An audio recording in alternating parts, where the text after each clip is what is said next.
All right, good morning. As you guys continue to have your breakfast, we're going to get things going here. And I do want to first start with a big thank you to our sponsors, Calcium Incorporated, Cortec, Triple S Transport, Green Earth Road Spraying, MG30.ca, and Ward Chemicals. I would like to, at this time, introduce Mike and Darren to the stage to say a few words and do a couple giveaways. Thanks.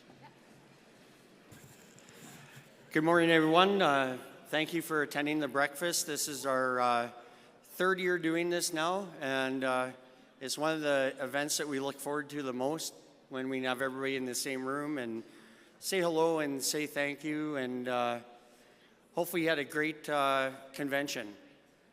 This is Darren. He's with Green Earth Road Spray. I'm Mike. I'm with Cortec Calcium Services. Our team over there is at that table. We have Al Kurchinski, who founded Ward Chemical back in 1984. Al is born and raised in Saskatchewan, in Ituna. Myself, I was born and raised in Regina here. Al and I were both born at the General Hospital, just 40 years apart. Anyways, I think most of you know what we do. You've seen our video. You probably came to the booth and interacted with our staff. If you have any follow-up questions, by all means, you can reach out to us directly if you have a business card, or just go onto one of our websites and track us down. So the most important part about this morning is not about us, but about this trip that we're about to give away. So we have a trip to Cabo to give away for two, which is all-inclusive, which includes your flights, your accommodations, as well as boat tours. Depending on what your interests are, you can take a sunset cruise. You can go to Santa Maria Bay and do some swimming, or you can go out into the ocean and do some deep sea fishing. Last year, somebody caught a 910-pound marlin on one of these trips, which is the third biggest marlin ever caught in Cabo. And if you want, you can do all three of those things. The dates are not set, so whoever wins this will be able to contact myself or Dina, and we will make the arrangements for you. So Darren, do you want to get the draw box? I think it's right there. Yep. So I'll let Darren do the draw.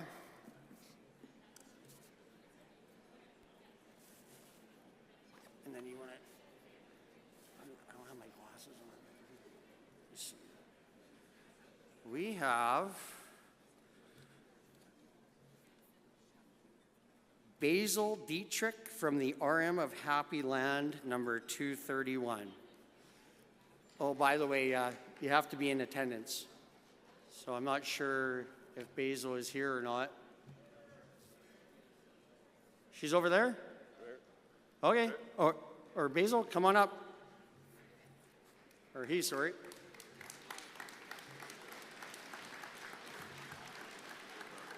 Yeah.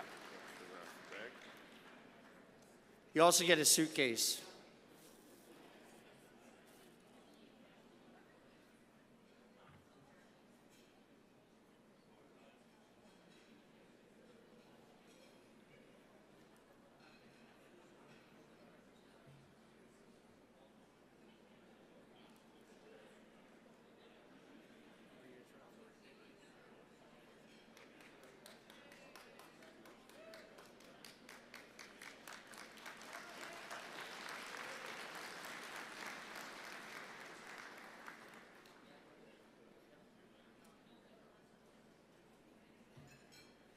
Okay, congratulations, Basil. And then next up, we have a secondary prize. We have a cooler full of goodies in there. Darren, you want to pick out a name? We have Mark Belinsky from the RM of Grant, number 372. Mark Belinsky, are you here? No, we'll have to redraw. At least it's the cooler and not the trip.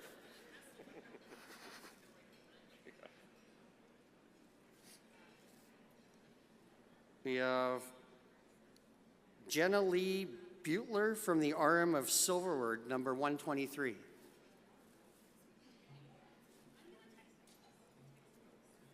Nope. Okay, one more. What? No?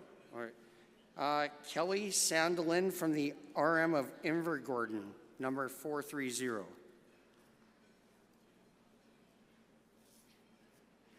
Keep going, Darren. Mark Dobson from the RM of Mountain View, number 318.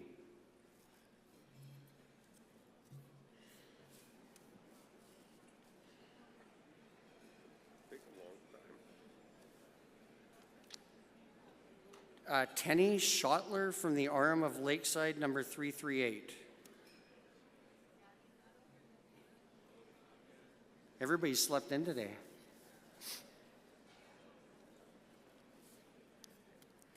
Bridget Rush-Kiewicz from the RM of Orkney, number 244.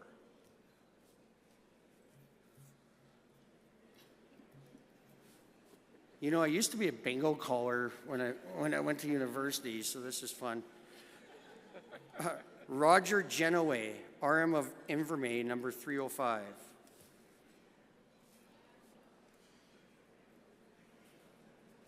It's not. Douglas Bestplug, RM of Bratz, number 129.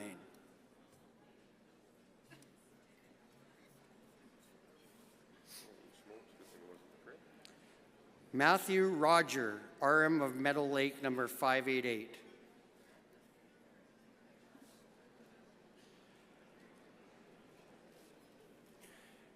Christine Proshin, RM of Orkney, number 244. I already had somebody from there, so maybe they didn't come. Trevor Bacon, RM of Winslow, number 319.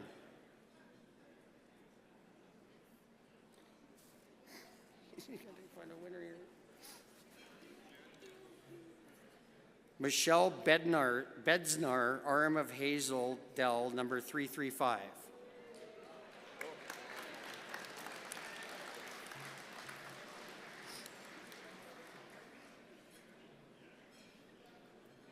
She's here? Yeah. Okay, you can come up and get your cooler. And then we might as well carry on with the next one. And this is for a backpack full of goodies. Ron Brumwell, RM of Moose Jaw.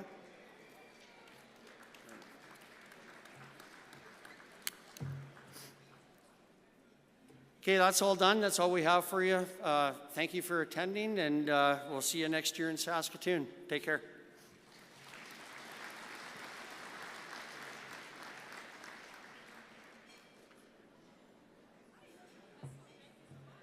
All right, thank you so much, Mike and Darren. Congratulations to the winners. We do have still 20 minutes before we get going with the program. Just a quick note, if there is a Mac Johnson in the room, security has a credit card they found with your name on it. So if you could find security, any of the men in the orange shirts, they'll ask you a couple questions to confirm it's the right Mac Johnson, and they have your credit card. Thank you. We'll be back at 9 a.m.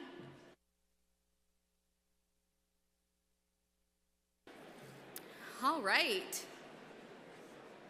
Good morning, and we're going to get things going here. I know there's a lot happening today as well, still with the division meeting, so we're going to get things going.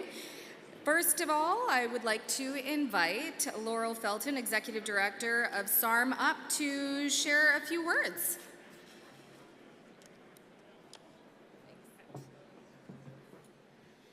Thank you, Sabine. Well, everybody, it's the moment you've all been waiting for. It's the SARM financial report.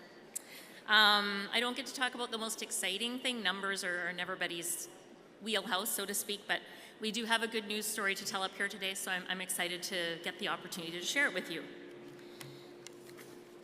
So it isn't just me here today.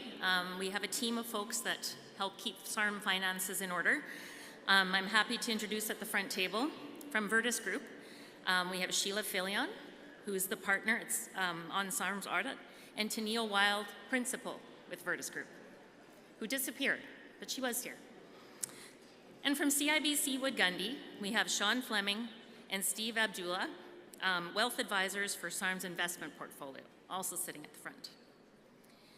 I'm also happy to invite Catherine Patterson, SARM's Director of Finance, and Colin Warnicki, SARM's Manager of Risk Management at SARM. So great team behind us here at the front table. So this report is going to highlight significant details or trends with respect to SARM's financial results for 2025. The audited financial statements are available on our website, and if you go to the About section under Publications, you'll find our annual report. I'm happy to report that the audit has been completed and a clean audit opinion was issued by SARM's auditors at Virtus Group. So SARM's operations, SARM's financial statements actually have three components, so we're going to break those down individually today. First is the SARM General Fund. So this accounts for SARM's day-to-day operations.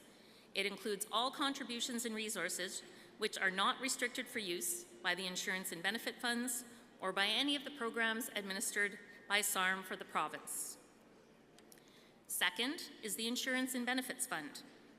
This fund accounts for all revenues and expenses related to the SARM's benefit plan, SARM Vision Plan, the liability self-insurance plan, and the Fidelity Bond Plan, as well as the Property Self-Insurance Program. Lastly, we have a category called Other Funds, and this accounts for external contributions and related expenses for a wide range of programs that are funded by the province and administered by SARM. This graph shows the general fund surplus each year from 2021 to 2025. So you can see that little blip that goes under the line in 2022. Well, you can see that mostly SARM has a very stable history of strong surpluses, but with the exception of 2022. That year, SARM experienced a deficit of $429,920, which was influenced by unrealized losses in the investment portfolio. A healthy surplus of $1,173,076 in 2025 was added to the fund balance, which is now a healthy $10,845,177 at December 31st of 2025. We will look at on the next slide, the 5-year history of the fund balance. So the fund balance represents the sum of SARM's general fund, annual surpluses or deficits since the beginning of operations. The darker bars represent the fund balance, and you can see the growth in SARM's general fund balance since 2021. The lighter bars show the amount invested in capital assets, including our beautiful SARM office building. This balance is decreasing over time as the assets are amortized each year. At December 31st, 2025, the fund balance not invested in capital assets was $5,339,313. The history of strong financial results has ensured that SARM is in a good position to absorb a deficit year if another were to occur. And here we have a very pretty pie chart. And I'm going to invite our colleagues from CIBC Wood Gundy to join me here on stage to talk about SARM's investment portfolios and kind of summarize the performance and also our high interest savings account program. So come on up, you guys. Thanks, Laurel. Thanks, Laurel. Good morning, everybody. My name is Sean Fleming, and beside me is Steve Abdullah. So we're wealth advisors with Fleming Abdullah Financial, CIBC Wood Gundy. And we manage SARM's portfolio. We had a booth. We've met many of you. Appreciate you having us out today. So we just want to give a summary of the investment portfolio. So you can see these details are as of February 26 when we provided the report. So total SARM portfolio, $71,618,277. So we put on there as well the net capital. So that would be capital provided, so any monies in versus taken out, and the net growth beside that number. So net capital coming in at just over 14 million, and the net growth on the portfolio on the capital just over 57 million. Performance, so again, this was as of February 26th, was at 4.466%, or up just over $3 million. We checked today, things have pulled back a little bit, but portfolio is still up a healthy 3% year to date amidst everything going on. When we look at the compounded performance, we just wanted to show how the portfolio has compounded over the years. So 2025 was a great year. Came in at 10.616 as a net return across the entire portfolio. And if we stretch that out over 3 years, the portfolio's compounded at 9.09% per year for the last 3 years. If we stretch that out even further, the last 5 years, the portfolio's compounded at 5.921% per year. So very healthy returns. Steve and I work with the investment committee and the SARM board, and what we do is we're in constant communication, and we work throughout the year to ensure that the portfolio is in line with the investment policy statement, and that's why we have the graph there for the asset allocation, just to show you the current mix of the overall portfolio. So that's something we're very mindful of, and we work very closely with the SARM board and committee, and it's been a great relationship. So performance has been great. What I'm going to do, I'll pass it over to Steve. He's going to talk and just provide an update on the SARM high interest savings program. Thank you.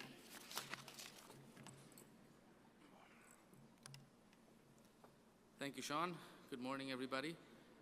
As part of our presentation here today, we wanted to update everyone on the SARM high interest savings program. It's basically a savings account that has a variable rate attached to the Canadian Prime, exclusive to the RM offices of Saskatchewan. I'm happy to report that over the last number of years, we have promoted this account quite a bit, and a lot of you have participated and benefited by having this account. So as of last night, we currently have 84 RM offices participating in this program, and a little over $133 million is invested between SARM and all of these RM offices, which is a great outcome. It is, as you can see on the screen, it is a tiered rate program, meaning the more funds added to it, everybody benefits by having a better rate. We're currently in the middle threshold there, so current interest rate on this program is 2.85%. Very easy to open. SARM does the administration of it. CIBC is the custodian of the funds. If you have any questions about this account, how to open it, how to manage it, anything about it, please feel free to reach out to Candace at SARM or myself or Sean at CIBC Wood Gundy. Thanks again for having us here this morning.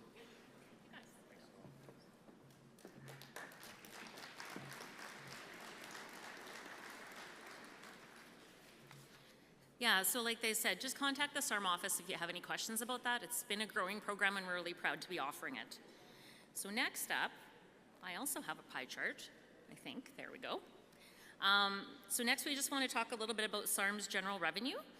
So SARM's total general revenue is just over $7.5 million. Membership fees actually account for about 14.2% of SARM's general revenue. And other than membership fees, the largest source of revenue are administration fees and the net revenue from member service programs that we offer.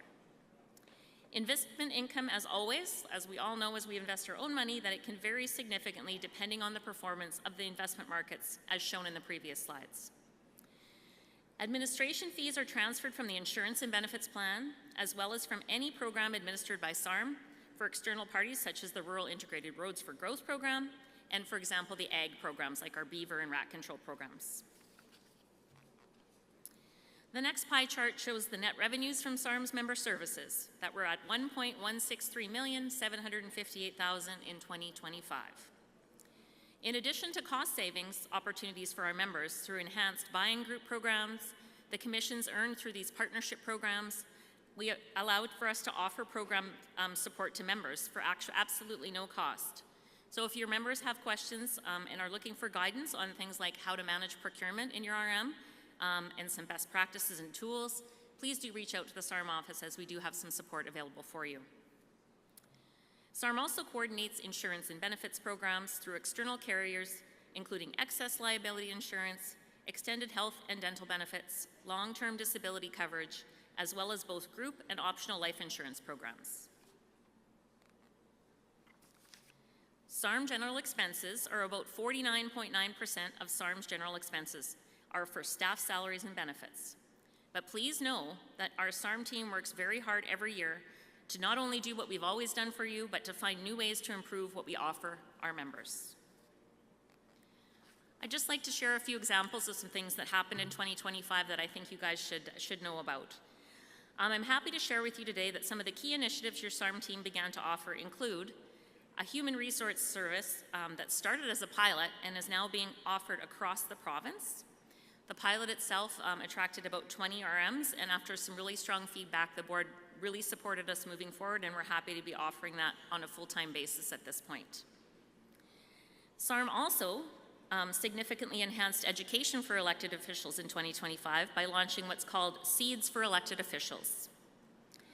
And we also partnered again with Headversity to offer our members an updated Respect in the Workplace training, which is really important for RMs, any type of professional to take. I'm also happy to announce that in 2025, we are also offering a module called Mental Health Foundations. So I'm hoping that you're willing to check that out as a member. It's a really good program. So last year I had mentioned that SARM had improved its extended health benefits by offering virtual care via the Cleveland Clinic. So in 2025, we were actually further complementing that service by arranging for our RM offices to acquire what's called a TITO device that basically lets clinicians or physicians check patients' vitals remotely. So that's now available to you as a member as well. SARM further strengthened its member engagement by adding peer learning sessions at our midterm convention, which will allow RMs to share experiences and learn from each other. And lastly, we added division meetings to our midterm convention, so SARM can have one more in-person touch point with the membership on a division basis. Okay, now let's take a look at the insurance and benefits funds. The following slides will provide additional information on these funds. In January 2025, $900,000 was transferred from the benefits plan to create a separate vision plan. At December 31st, 2025, the vision plan had a fund balance of $1,052,209. The benefits plan had a healthy fund balance of $5,045,450 at the end of 2025. In 2025, claims spiked to 90% of premiums. Claims costs are driven by higher salaries for individuals, but also in part due to an aging workforce. An actuarial study performed on the fund in 2024 by Aon showed that this fund is overcapitalized, and we are addressing this by providing a rate reductions in both 2025 and again at renewal in 2026. Next, we have the liability self-insurance plan fund balance is the collective total of the individual accounts held on behalf of the members who participate in this plan. The claims experience for the plan has been generally stable, but can fluctuate depending on the nature of claims settled in that particular year. Operating results include claims that have been paid along with accrued claims based on estimates of potential claim payments. Due to an incident that occurred in 2022, the plan will be exposed to the $3 million loss, and the maximum policy limit of $3 million was accrued for this claim. The plan, though, is well positioned to absorb periodic large losses such as this. In 2025, the plan had investment income of $1,880,641 and an operating deficit of $182,506. The plan's fund balance is $15,932,772 at December 31st.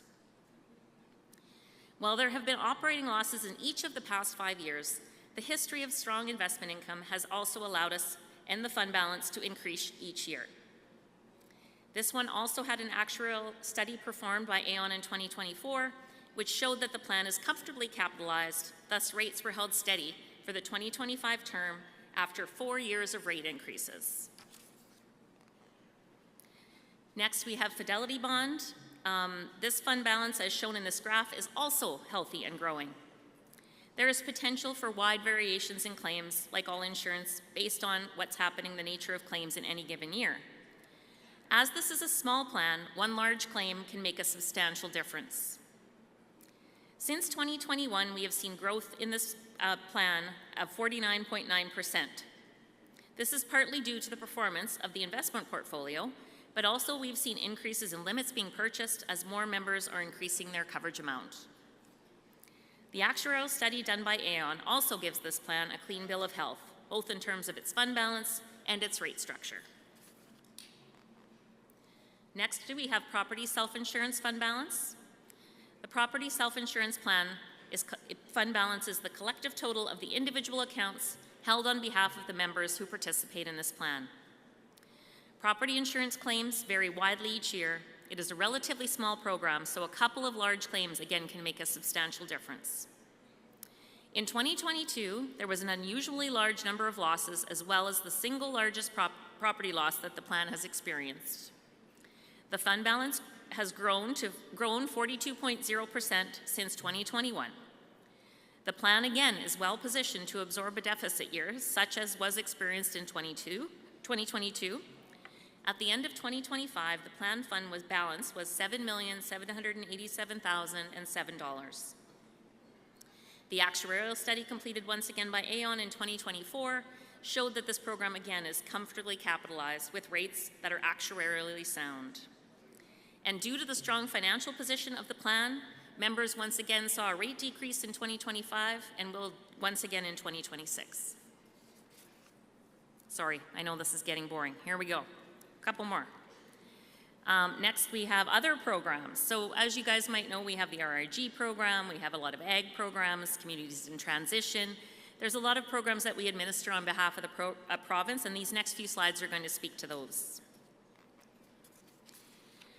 So the total funding for the programs administered by SARM was $21.5 million in 2025.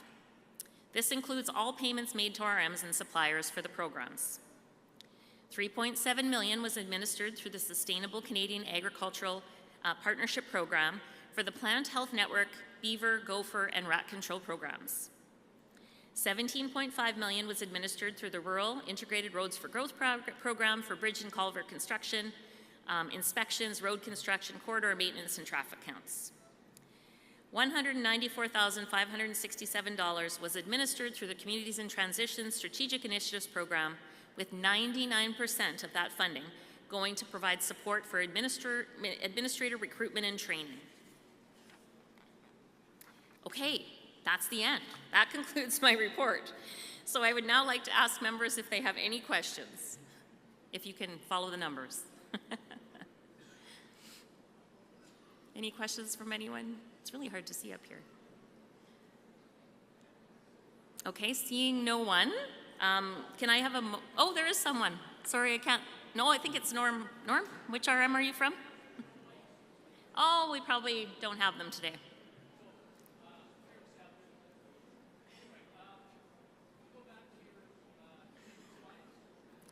Sorry, Norm, I can't hear you. You're going to have to come up here. I didn't realize we didn't have microphones.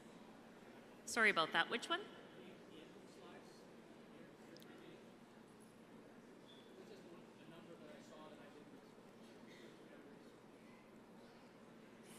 Oh, wait a second. Sorry, too far.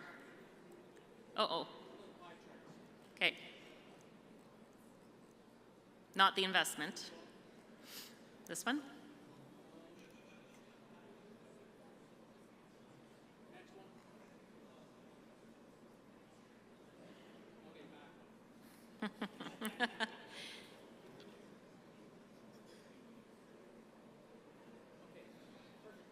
Oh, he just wanted to take another look. Okay.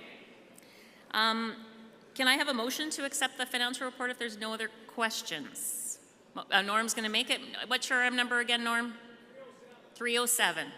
Okay, thank you very much. And with that, I'm going to turn it back to Sabine. But I thought I would mention something here before I do that. So one of our past presidents, Bernard Kerwin, who was actually a president for quite a long time, is actually having his 90th birthday this month. So I just thought I'd mention that because that's pretty amazing. So yeah, just mentioning that. Thank you very much, everybody.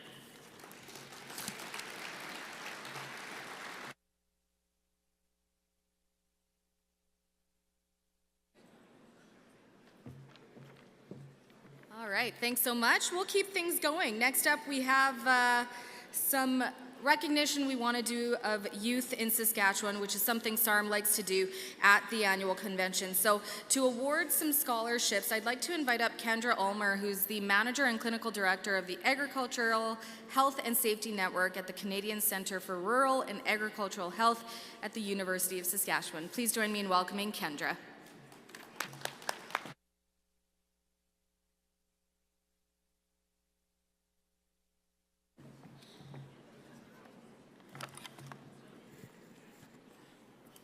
Good morning, everyone, counselors, administrators, rural people.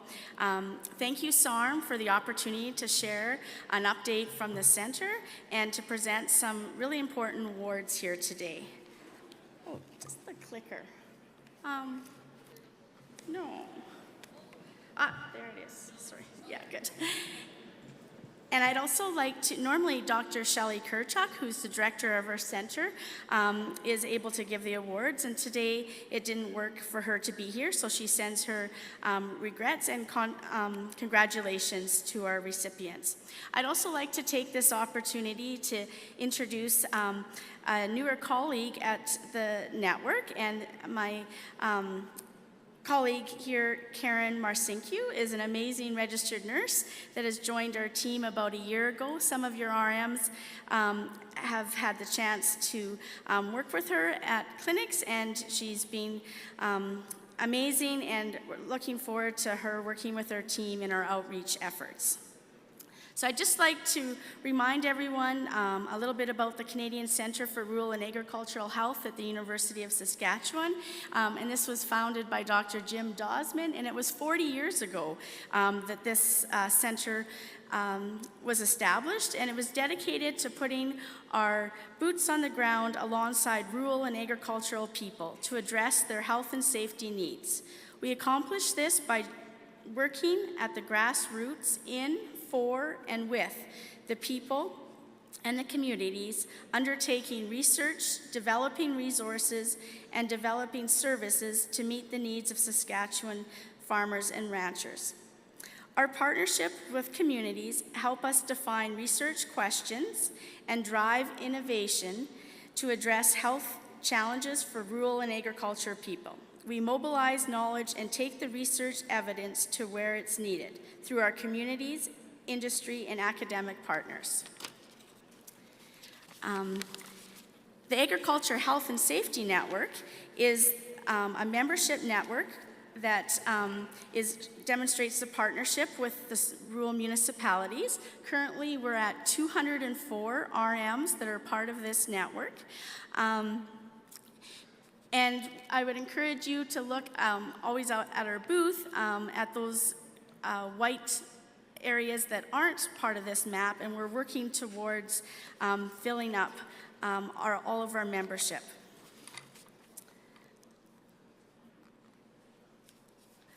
We're in the RMs in the rural areas with our outreach activities. We thoroughly enjoy our traveling to do our respiratory and hearing clinics, our discovery days in the rural schools, Can Work Safe programs for the RM employees, working on workshop development, trade shows, and invited presentations.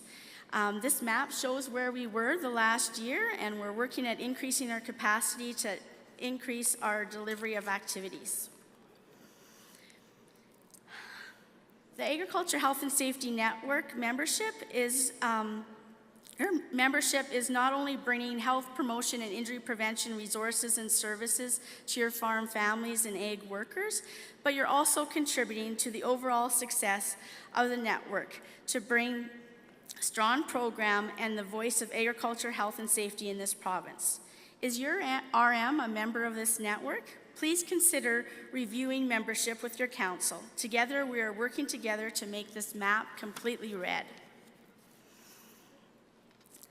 At this time, I would like to announce the Saskatchewan Association of Rural Municipalities 90th Anniversary Scholarship. Back in 1995, SARM auctioned off the first copy of a history book, and dedicated that $1,000 towards the fund of the Agriculture Health and Safety Network. Since 1996, the center has continued this fund to maintain this rural scholarship. The winners of the 2025-26 SARM scholarship, the first winner is Keith Doe from the RM of Cambry, number 6, Division 1. And I'm just going to share a little snap from his essay. When safety and health are taken seriously, the farm runs smoother and people feel more confident doing their jobs. Making safety a priority helps protect everyone on the farm and helps make sure everyone goes home safe at the end of the day. So Keith, if you would like to come up.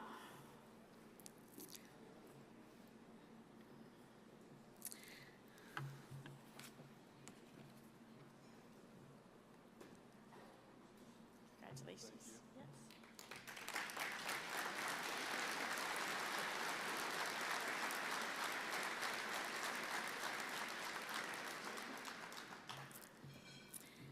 Now I'd like to highlight our second recipient, Liam Reeve from the RM of Big Quill, number 308. To establish the safety on our farm, we focus on communication and preparation for our employees. We have weekly Monday meetings, morning meetings, which we use to discuss potential call, action, accidents, and how to properly complete tasks safely. Liam, if you would like to come forward, please.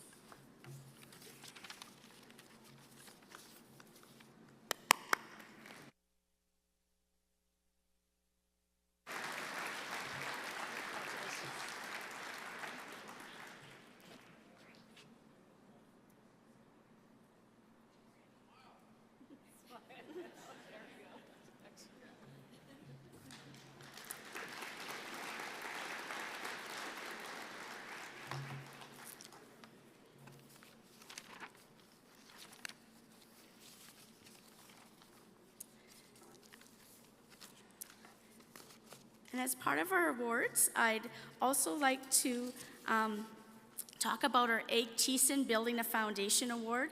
This award was developed and presented first in 2020 to SARM, recognizing the fundamental role they played to play in helping grow and enhance the activities of the network.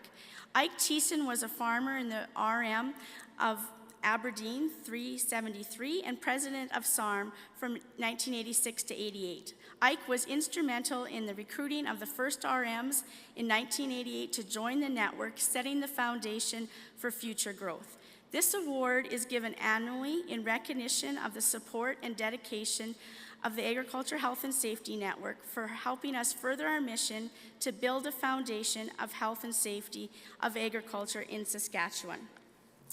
This year, I'm very pleased to announce the 2026 recipients of this award to Sherry and Darren Peterson from RM 308 Prairie Rose.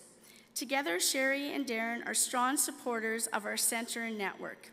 Darren currently chairs our network steering committee and continues to be a strong advocate for health and safety in this province through all of his roles and hats he wears on the farm, in his family, community, and on numerous boards. Sherry joined our team as one of our Discovery Day program presenters a few years ago and does an excellent job in her role presenting, organizing, and capturing experiences of the students. An example of their advocacy for our network for SARM this week, I think many of you enjoyed the opportunity to chat with Dallas Leduc from the Bunny Hug Farmer podcast, talking to farmers just about farming and helping to promote the importance of reaching out for support when needed. Thank you, Sharon and Darren, for your continuous support and dedication to the health and safety of farm families in Saskatchewan. If you'd please come forth to receive your award. And this brick, just to remind you, when the RM of Corman Park was redoing their office, this was a brick of the original office, so we have these now for the foundation awards.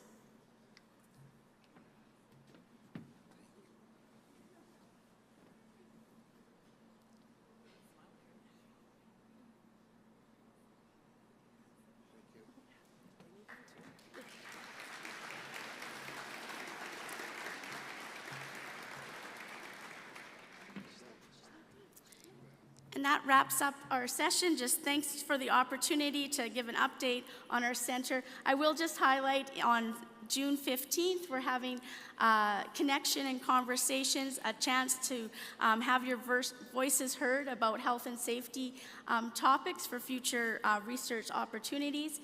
And next week, you'll be hearing on the radio across Canada and in media, it's Canadian Agriculture Safety Week, so recognizing safe and strong farms across Canada. Thank you.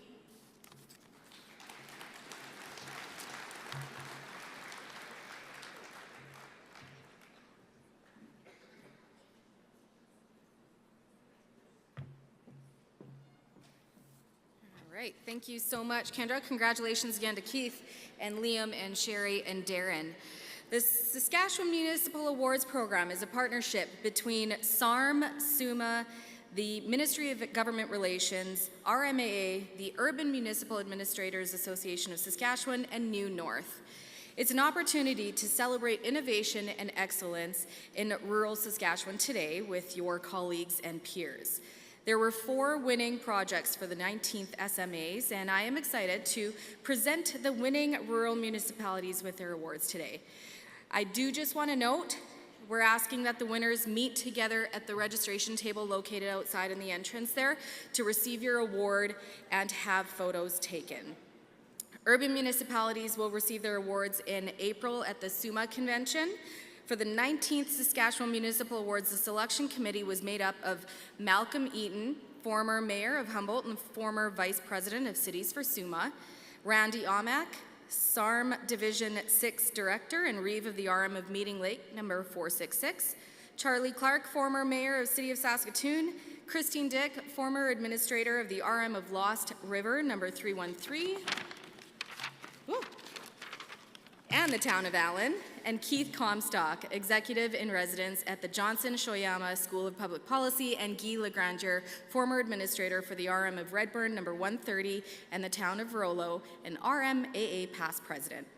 We appreciate the time and effort that these individuals have taken to help us celebrate local governments of Saskatchewan. I would now like to recognize the title sponsor for this year's Saskatchewan Municipal Awards, Affinity Credit Union. We're very pleased to have them on board with the Municipal Awards for the 8th year, so please join me in welcoming Brendan McGuire, the Affinity Credit Union, who's here to bring greetings from the sponsor and introduce the videos of the winning projects.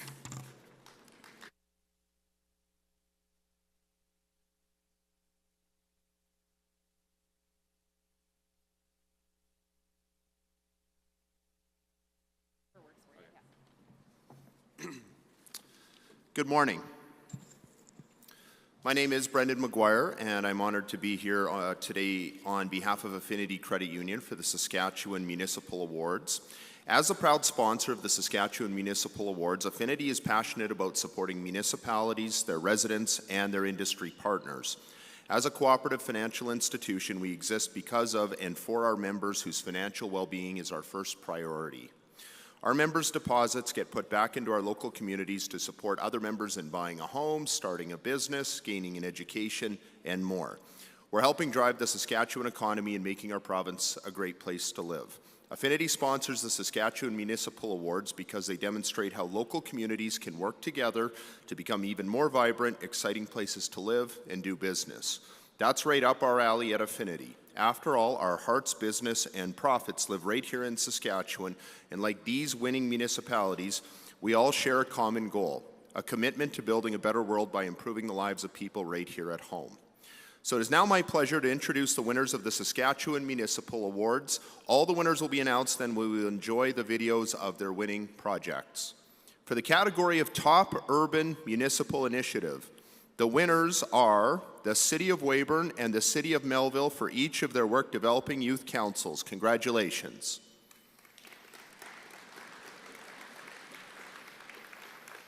For the category of Regional Cooperation, the winner is the RM of Wheatlands, number 163 Satellite Fire Hall. This project brought together the RM of Karen, number 162, the RM of Wheatlands, number 163, the Village of Caronport, Hamlet of Karen, and Briarcrest College. What an exceptional example of collaboration. Congratulations, everybody.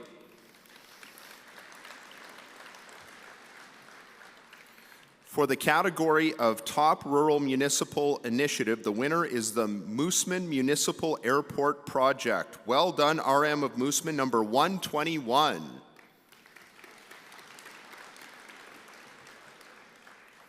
And our final award is for the category of Top Municipal Initiative. The winner of this award goes to the City of Meadow Lake for their work on the Meadow Lake Recreational Center, known as the Co-op Center. Their success is well deserved.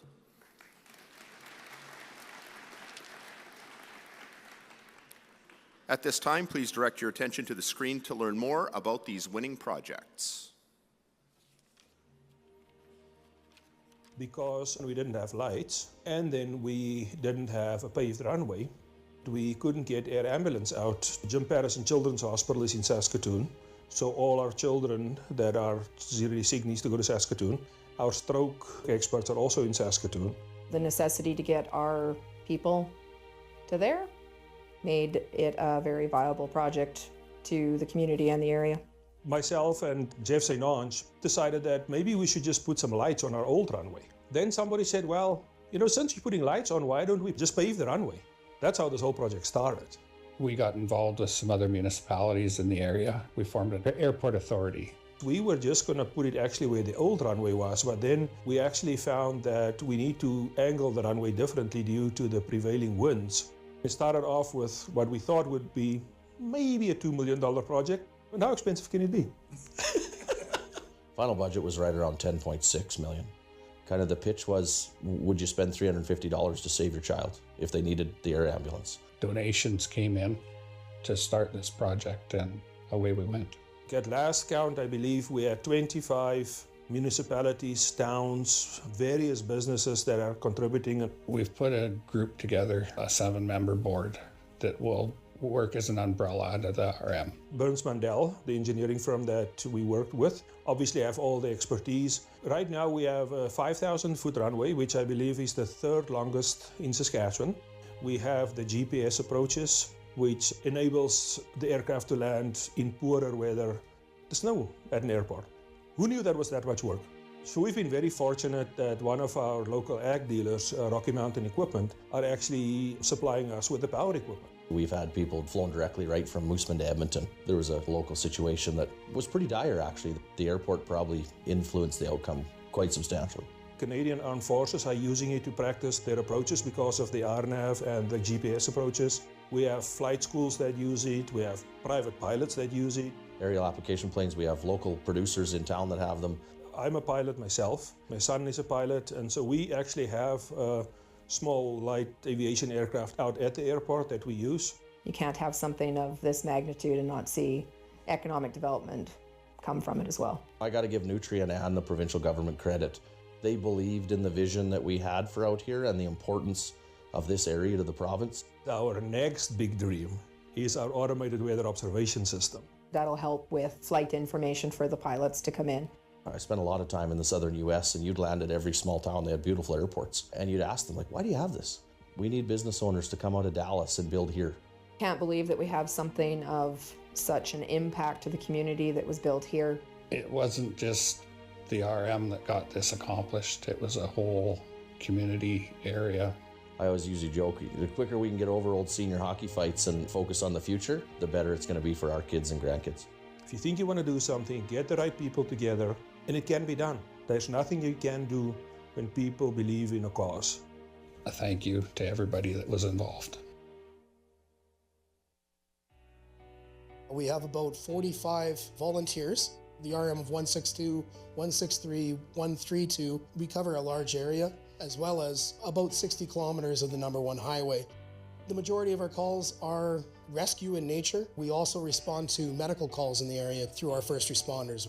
Carenport Fire Department have been looking towards potentially building a brand new fire hall facility in Carenport, but that's not so easily accomplished just with the amount of capital involved. It began with the fire chief approaching us with the whole idea of a satellite fire hall. We saw the possibility of better service, and we could attend to crisis situations, fire and rescue, and with the highway number 1 accidents much quicker. It was actually a dry year that year, and there was lots of fires, and it sparked the idea. We do have a lot of rescue situations further out into wheatlands and on the highway. So this was a very good choice to put a satellite rather than to keep all our equipment and personnel in one location in Cairnport. Our contribution was providing the land to build this facility. We wanted to help in any way that we could. Before, we used to have to go either in our private vehicles to a scene or go to Cairnport to get into a vehicle and head out from there. If there happens to be a fire in the Wheatlands RM, you're 15 minutes closer to that fire already. Building a second hall has really reduced our response time to accidents. I think the biggest thing for the residents is that they now have a local fire department that can bring down at least insurance costs because we have a department right here. TransCanada Pipeline has been a big supporter of our fire department. We have partnerships with Hawks Agro, JGL, Simpson Seeds have been a large supporter, G3 getting our grain rescue up and going. Brightcrest College, the Village Cairnport, RM of Cairn, and the Village of Mortlach. Wheatlands has joined in as a member now. Small town departments funding is always an issue. When you can pool together your resources, it goes a lot further. Having a relationship with the other RMs along with Cairnport and having a good relationship with the RCMP and with the fire department and such, you can't do better than that. To have access to a fire hall has been a tremendous improvement to our quality of life here in Mortlach. It's a long process, decision making, trying to get everybody on the same page. You're not going to get it done alone. Collaborative efforts are the only way to go. Being able to work together to share our equipment, share our expertise, and share our knowledge is a benefit to everyone who is involved. People feel a little safer in the community knowing that they've got quicker access to a fire hall. It's pretty exciting to be here today to see a building here and these trucks in operation and just have a new service available to our community. You just can't speak enough to having municipalities sharing resources and working together for the common good. I don't think this would have happened if it wasn't for the cooperation of our neighboring municipalities. When you need the fire department attend your property, you want them to be close by. I'm very proud of the job that everyone is doing out here and the job that we're going to continue to do.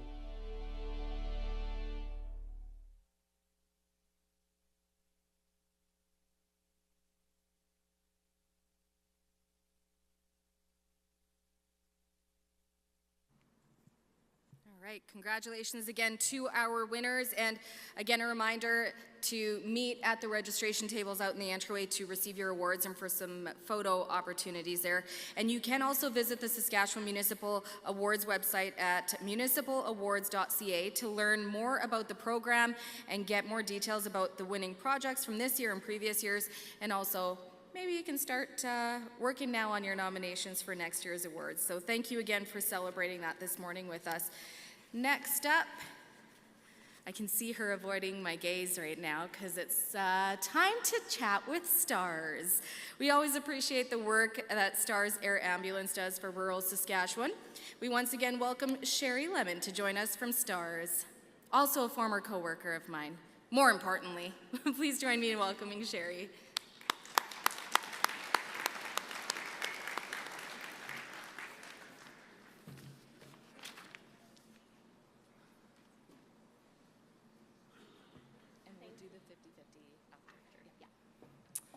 Thank you, everyone. I was looking for my partner in crime here also, Milt, so thank you for joining me.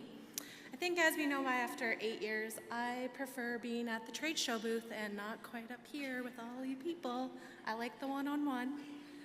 The clicker. Okay. So just a quick update on our, our last fiscal, so STARS.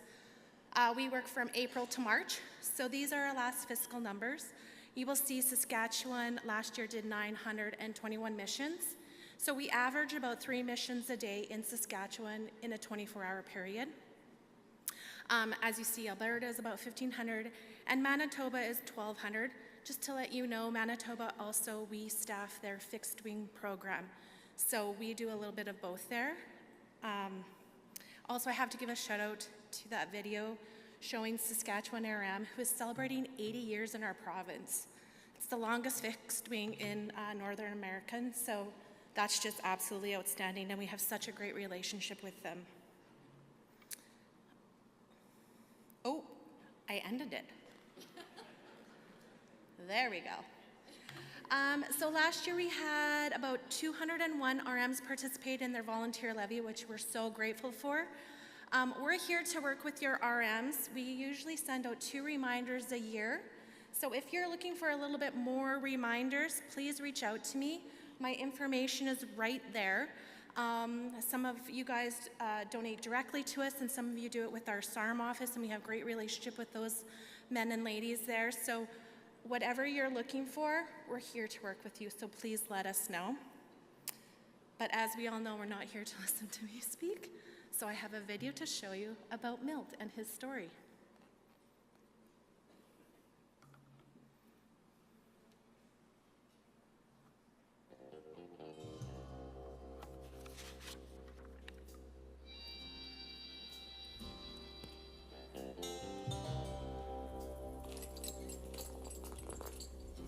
It just felt like he was getting higher and higher and higher.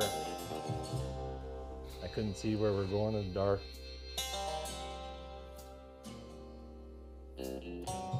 One of the jumps would come down just in the saddle, and I could just feel my pelvis just blow apart. I just got home from work shortly after supper, and my 2 girls had some colts they wanted to ride, and I had one that had just started, so I talked them into waiting for me. We were having a really good ride. Like, our colts were working really well. We were just on our way home and it was getting really dark. Something spooked one of the girls' horses behind me, and it just kind of started a chain reaction.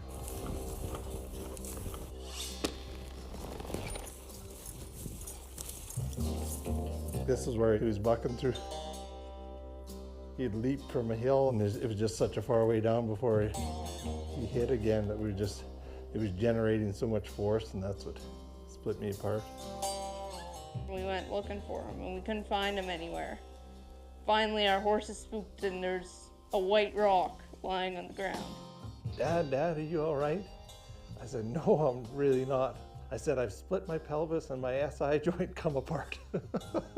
I've had a couple other buddies that have done it, and so I knew exactly what had happened. I remember my daughter Peyton coming into the house saying, Dad's hurt. We jumped into the SUV and bounced our way out there, realized how bad it was. She backed right up so the bumper was touching my nose, and then I started kind of crawling in the back. And then it was a long bouncy ride out of the pasture because it's quite rough. Made it to the house, called 911. The ambulance then come to our yard and then delivered me to Glentworth, which is where We found out that Stars was coming. And we felt so much more relieved that he didn't have to suffer through that pain of bouncing down a bumpy highway. it honestly felt like no time where, I was in the pasture hurting, and then a short time later I was getting cared for at the hospital. At the formation of STARS, we just kind of looking at it as insurance. If I support it, maybe I won't have to use the service. It doesn't work quite like that. But at the same time, the dollars that we've put, I've reaped some of the benefits. It's just where we live. We don't have easy access to medical attention. The injury that I had, there's over a 50% mortality rate. Just to have people that can respond that quickly to somebody whose life might be in danger, it's crucial. It's so worth it. You don't think you're gonna need it, but when you do, you're sure thankful. I don't want to have to use it again, or I don't want my loved ones to have to use it again. But I do take comfort in the fact that if something does happen, that STARS might be there to get me to medical attention again.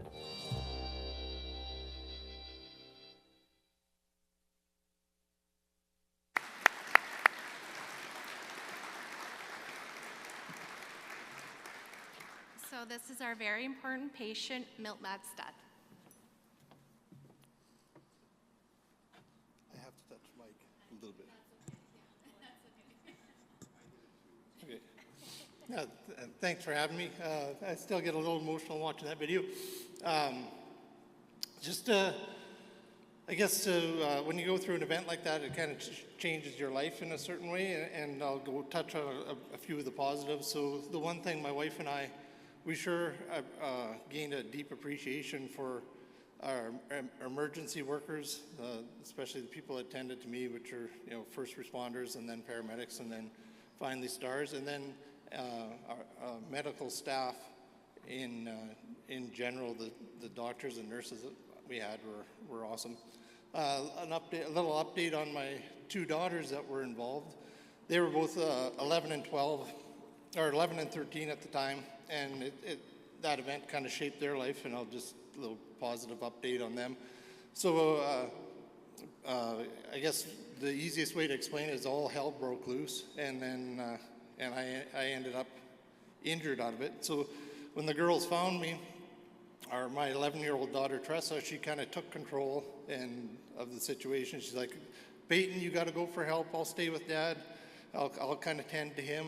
Like you got to get home, get some help. So Peyton, she climbed on her 2-year-old, which I understand just been bucking, and took off for home like she was delivering mail for the Pony Express. And she just described that, like it was dark, you couldn't see your hand in front of your face. So she described that trip as the most exhilarating ride of her life. And now she's a professional horse trainer out working out of Longview, Alberta, and she talks about that night as being one of the nights that set in stone that she wanted to be a horse trainer. So my other daughter, Tressa, being an 11-year-old, she took over, and she realized then that she actually wanted to be a paramedic, and when we toured the Stars hangar, she got some hands-on work there. A proud dad moment. I get to say that a year ago, right at this time, she graduated at the top end of her class and has been working as a paramedic ever since. And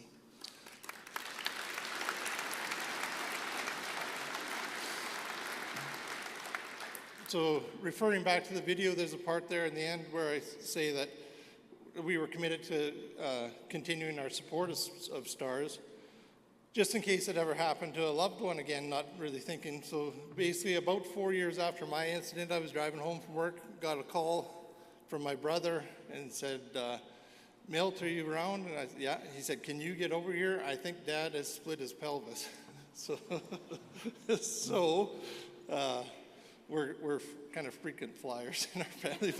But anyways, sure enough, it's kind of same thing as me. He'd been riding a colt. Him and my brother were sorting out heifers, and the colt blew up. He put on a heck of a ride, and he thought that he'd get the horse untracked again, and then he blew up again, split his pelvis.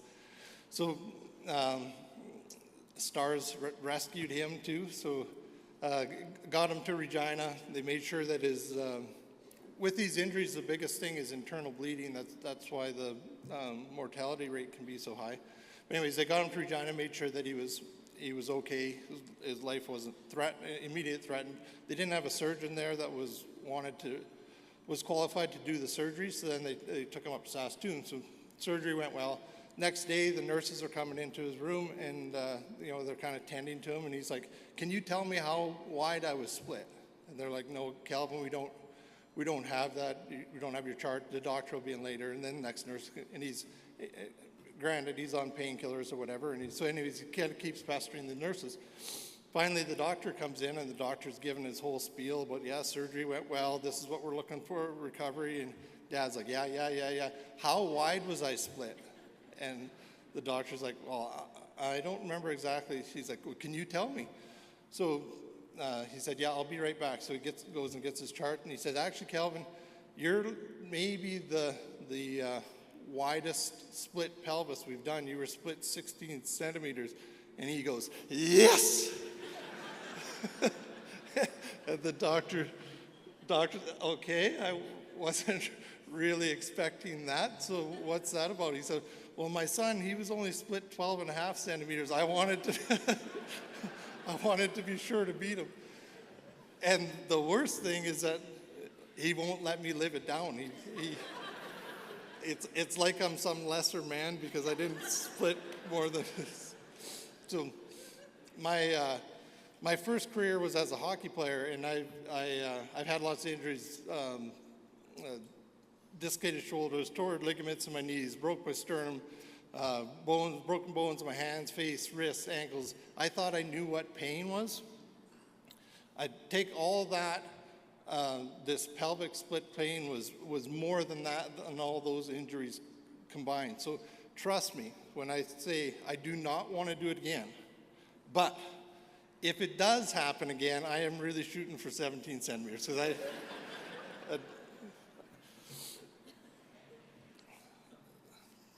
Just a second.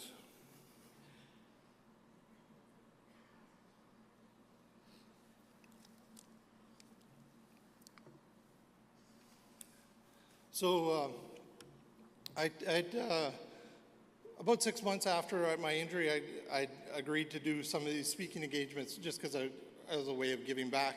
And it was about a year after I was doing a speaking engagement at a nutrient function, or just, okay, just let me back it up a minute. So when I was laying there laying in the SUV, the first responders were attending to me. My body's going into shock from the internal bleeding and the pain, and they were watching my vitals and trying to keep me there. And eventually they got word that STARS was coming, so that was the one thing. They're like, "Hey, Milt, hang with us. STARS is coming to get you. STARS is coming to get you." And I remember laying there thinking, "Well, gee, this is kind of cool." STARS wasn't brand new to the province, but I can say it was brand new to our area. It actually caused quite a bit of excitement in our area because I was basically the first patient that anybody knew had been flown by STARS, or that I knew. And so I was at this nutrient event, and the basis of my speech was I was saying that I predicted that in the near future that everyone in Saskatchewan would be touched by STARS. Everyone in Saskatchewan would know somebody that was flown by STARS or was rescued by STARS. And I was at the Vanier Cup last fall and I was visiting with former Premier Brad Wall and Premier Scott Moe, and I was kind of telling them about that speech and about what I had quoted in that. And they had said, that it'd be kind of interesting to poll a crowd and just see where we're at as far as that goes, because they said, yeah, I think you're right. So if I could get some audience participation, I think we're going to try this. So are there any other VIPs in the room? If there are, could you stand up?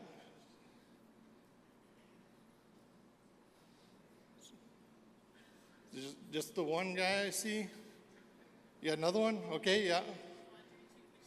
Yeah, that's okay. So we've got a couple in the room that have been directly affected. I can guarantee you guys they have a story. I can guarantee it. And then so the next one, is there anybody from your household? If somebody from STARS was from your household, like a close family member, is anybody? Could you stand up for me, please?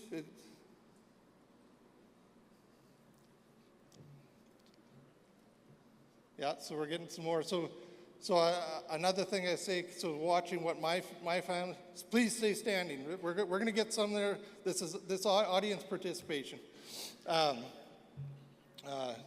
From knowing what my family went through with me, these guys here, I can guarantee, have a story as well. So to take it a little further, is there somebody close to you, like either a relative or a neighbor or a close friend, somebody that you would consider close? If that's the case, please stand up.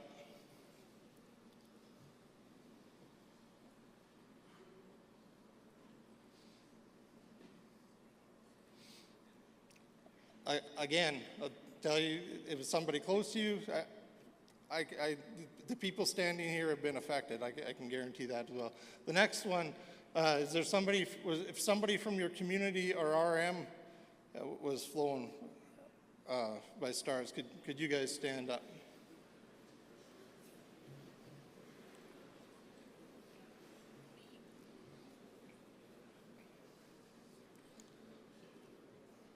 And the last one I'll go do, maybe it wasn't somebody, maybe it wasn't in your RM, but just somebody that you know of, or it might not be that close, but you know of them. If you just ran into them, you'd be able to say hello, ask how they're doing.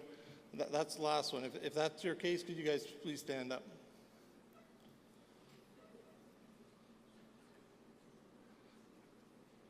So I'm not sure if we're not quite at 100%, but just look around the room, you guys.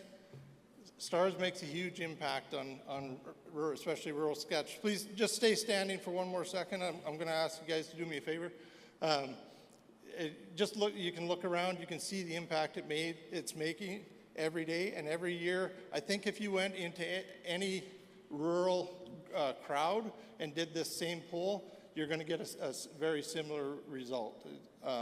So, like I said, when I started doing this, it was all about thanks.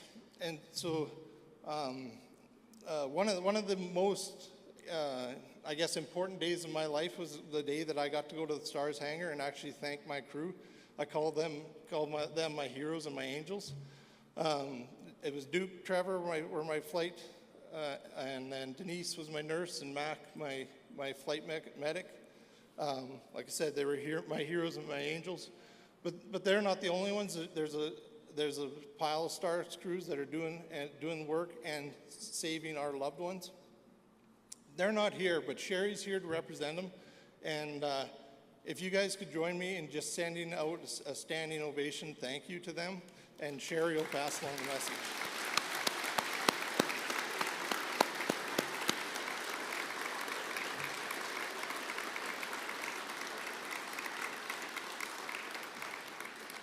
Got that, Sherry?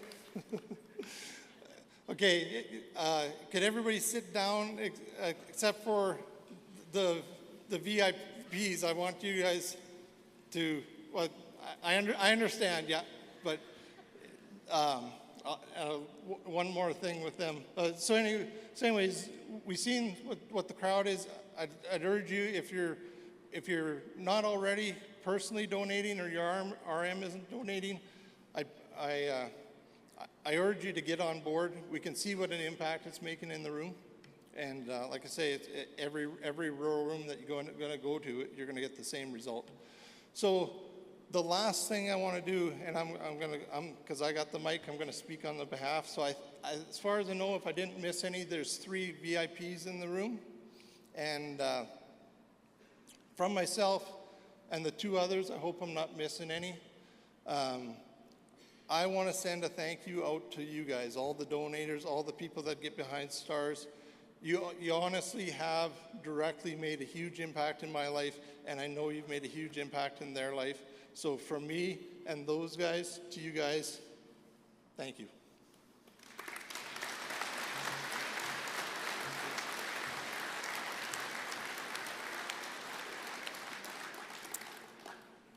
I don't know what to say anymore. I've had an incredible week here. It started off heading down to Unger, Saskatchewan, and spending time with another VIP family, the Ashworths. They do a bowl sale for us every year since we flew their son in 2012. And then Tuesday, Wednesday, Thursday, I get to spend it with all of you incredible people. I do cry a lot in my job, but it's happy tears. You guys feel my heart. I say fundraising is one of the hardest jobs in the world, but this is the most incredible job I could ever have. So thank you so much.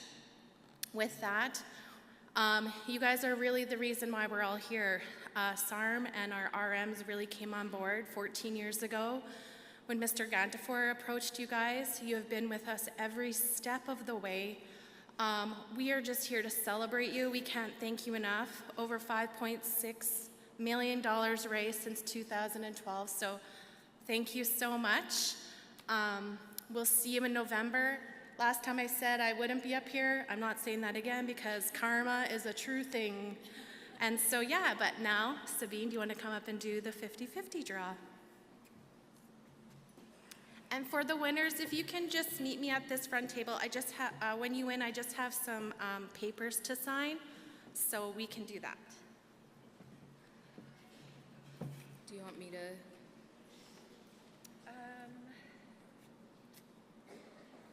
Maybe this gentleman right here. Can you come and pick a number? Because I don't think either So of us. are we going to do, we want to do the orange ticket first? Okay, so if you have the orange ticket, do we want them all to stand up?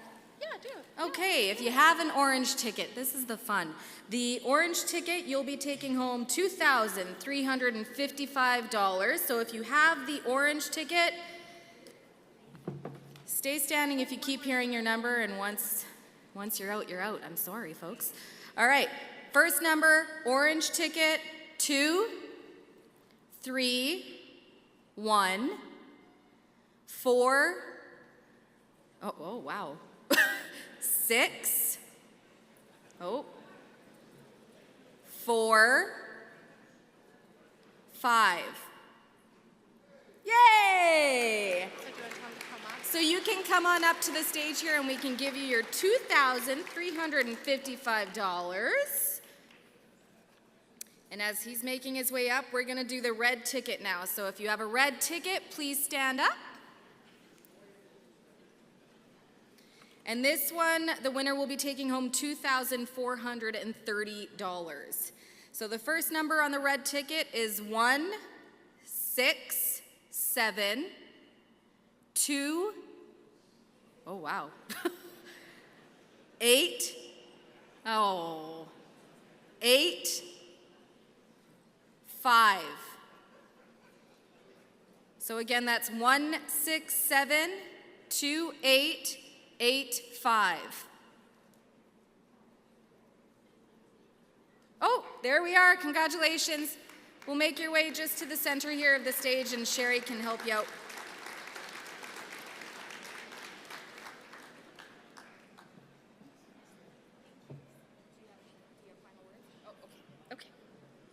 Okay, I'll let Sherry hand over those prizes there. I have just a couple more prizes to give away and then I'm done for the day, guys.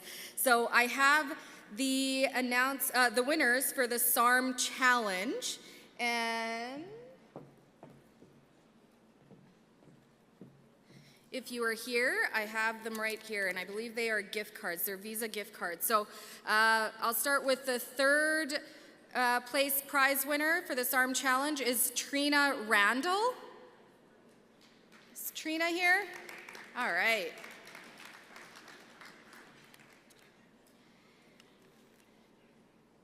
And as Trina's making her way up, second place winner is Jordan Schmidt from the RM of Chester. Perfect. Trina, I can get you here.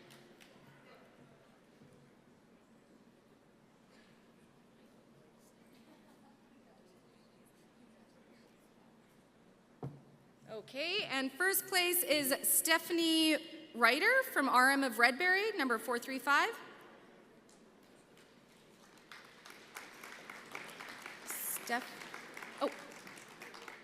Stephanie?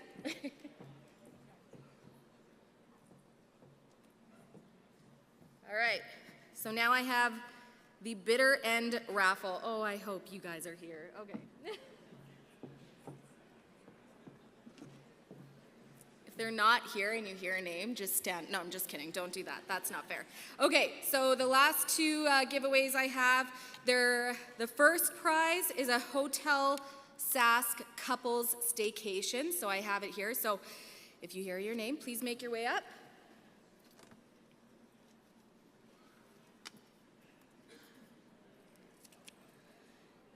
Kirsten Wallace, RM of Bone Creek, number 108. Yeah!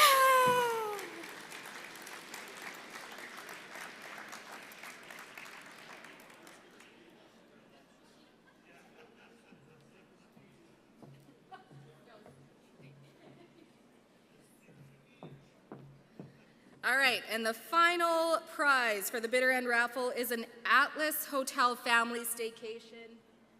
You get this whole basket and the staycation as well.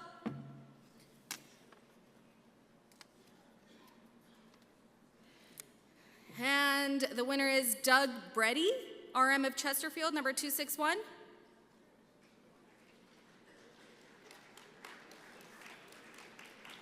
I hear clapping, but I don't see anyone walking. Okay, we'll try one more.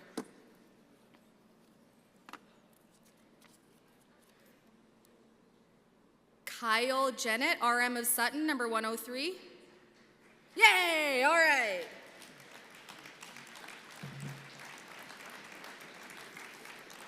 Okay, so as he's making his way up, I'm done here. So thank you so much for letting me be part of your SARM convention. You will see coming up on the screen shortly the meeting rooms for your division meetings. There they are. You do have a little bit of time. I ended 4 minutes early. I did my job, folks. So grab yourself a coffee. Meetings start at 10:30. Thank you so much. If you are traveling today, especially in the south, drive safe. Check the highway hotline. Thank you so much.